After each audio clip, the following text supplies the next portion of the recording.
Et bien bonjour YouTube, j'espère que vous allez bien, en tout cas moi ça va super. On se retrouve aujourd'hui dans cette nouvelle vidéo. Donc vous aurez vu le titre, comment éditer vos photos sur votre smartphone. Je vais vous donner ma combine, ma petite astuce pour pouvoir éditer vos photos sur votre smartphone.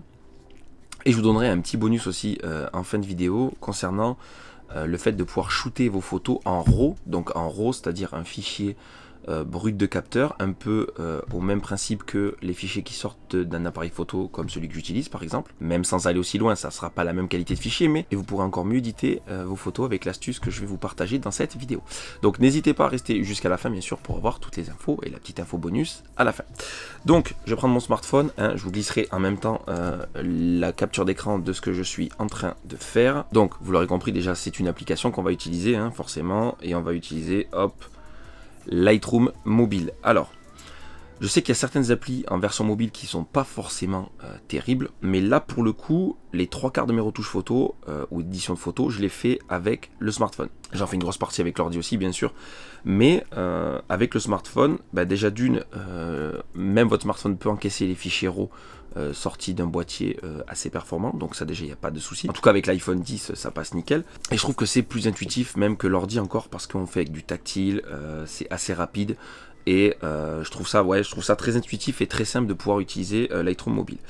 Hop, alors on va prendre une photo, n'importe laquelle. Alors là vous allez voir en bas, en même temps que je parle bien sûr, vous allez voir en bas on a pas mal d'onglets. Alors tous les petits onglets où il y a une espèce de croix bleue à côté, ça veut dire que c'est pas disponible dans la version gratuite. Mais si vous regardez bien, hop, vous voyez là on a beaucoup d'onglets, voire les 3/4 des onglets qui sont disponibles dans la version gratuite. Donc c'est ça que j'apprécie avec cette appli, c'est qu'en fait vous avez 3 paramètres que vous n'avez pas avec la version gratuite, mais honnêtement on peut s'en passer largement. Donc moi au début j'avais la version payante qui est à 4,99 € par mois pour avoir toutes les options, mais c'était pas forcément utile, surtout que j'ai la version complète sur le PC. Donc voilà, pour moi c'était pas forcément utile, mais voilà, si vous voulez, pour 4,99 €, vous pouvez avoir la version complète. Donc vous allez voir qu'on peut quasiment tout faire. Alors vous voyez là on peut retoucher la lumière, l'exposition, hop, on peut ajouter du contraste ou supprimer du contraste en fonction de ce que vous voulez faire. On peut régler les hautes lumières, on peut régler la balance des blancs, on peut régler le dosage de blanc, on peut régler le dosage de noir, enfin. Et déjà dans le premier onglet vous avez de quoi faire. Après vous pouvez travailler par courbe directement. Donc là vous voyez on est sur la courbe de toutes les couleurs. Donc vous voyez si on bouge selon comment on bouge, voilà, ça rajoute du contraste, ça en diminue, voilà. Après on peut sélectionner chaque courbe de couleur. Voilà, directement, du vert, hop, du violet, enfin voilà. Vous pouvez vraiment tout retoucher. Donc alors attendez, hop, on va supprimer ce que j'ai fait parce que c'est vraiment horrible. Donc voilà, après on peut directement aller régler la couleur. Donc on a en haut en premier lieu un onglet pour permettre de la mettre en noir et blanc rapidement.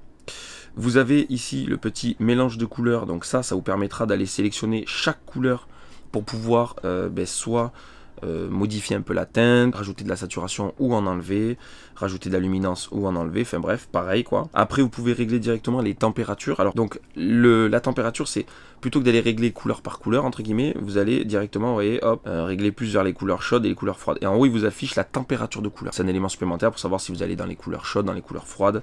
Enfin voilà, on peut rajouter de la teinte, de la vibrance, de la saturation. Enfin déjà voilà, même en termes de couleurs, vous pouvez tout régler. Après vous pouvez rajouter des effets de texture, de clarté, de correction de voile, de vignettage. Voilà, si vous voulez faire un peu de vignettage. Voilà, vous avez vraiment de quoi tout faire. Après, bon, on peut rajouter du détail, de la netteté, on peut corriger l'aberration chromatique, on peut corriger les petits défauts d'objectif, on peut tout faire. Honnêtement, cette application, ça fait partie des applications que j'utilise quasiment tous les jours. Vous allez pouvoir retoucher avec cette appli vos photos comme les pros, et pouvoir fournir des photos un petit peu plus travaillées. Je trouve ça assez sympa, et puis c'est sur le smartphone, c'est gratuit, donc je pense que c'est une très bonne appli à avoir sur son téléphone. Donc voilà comment on peut éditer ses photos rapidement et de manière professionnelle avec son smartphone. Donc je sais pas si tous les photographes partagent mon avis, mais en tout cas moi j'aime beaucoup cette application et je la trouve très pratique à utiliser et très intuitive. Donc voilà, donc la dernière petite astuce par contre que je vais vous donner sur l'appli, avant la petite info bonus, c'est vous pouvez voir les modifications que vous avez faites, la photo avant-après, en fait, en appuyant long sur la photo. Vous avez l'appli qui vous dit ça c'est la photo d'avant, et quand vous relâchez, c'est la photo que vous avez fait maintenant. Avant, après, avant, après. Ça vous permet de voir aussi ce que vous faites, si ça a vraiment fait une modif par rapport à la photo de base.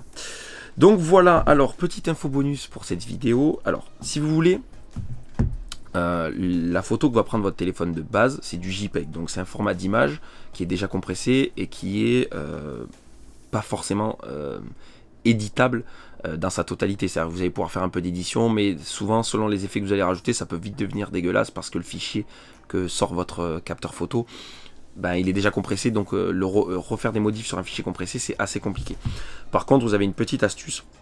Donc là, vous avez toutes vos photos. Donc, soit vous sélectionnez une photo et vous la retouchez, soit vous allez appuyer directement sur le petit onglet photo, directement, et là, il vous ouvre l'appareil photo. Mais sauf que vous allez voir en haut que c'est marqué DNG. Donc DNG, c'est le format RAW de votre téléphone. C'est-à-dire que la photo que vous allez prendre là, elle va être en fichier brut, et donc pour la retoucher sous Lightroom, ça sera beaucoup plus facile, étant donné que le fichier sera de bien meilleure qualité.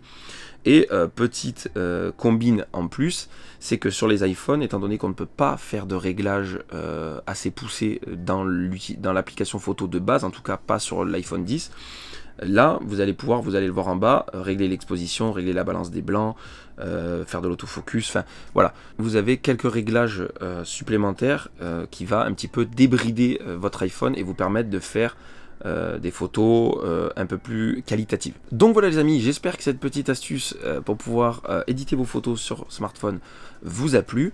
En tout cas moi je le fais très souvent et j'apprécie vraiment cette application mobile, et comme je l'ai dit en plus elle est gratuite, donc pourquoi s'en priver franchement. Et donc je rappelle la petite info bonus, shootez directement vos photos avec l'application Lightroom et vous aurez des photos en fichier brut qui vous permettra de les éditer de manière beaucoup plus poussée qu'avec le JPEG de base sorti du téléphone. Voilà les amis, j'espère que cette petite vidéo vous a plu. En tout cas moi ça m'a plu de vous faire sur de petites vidéos, de vous communiquer sur de petites astuces, en tout cas sur des choses que j'utilise au quotidien, et j'espère que ça vous aura plu également. Donc si la vidéo vous a plu, hein, comme d'habitude vous savez ce qu'il faut faire. Les petits pouces bleus, ça fait toujours plaisir et ça fait avancer la chaîne. N'hésitez pas non plus à vous abonner, sans oublier de cliquer sur la petite cloche des notifications. Je vous invite aussi à me rejoindre sur les médias sociaux, vous trouverez comme d'hab, hop, les liens en description. Je vous souhaite une très bonne fin de journée et je vous dis à très bientôt. Ciao les amis.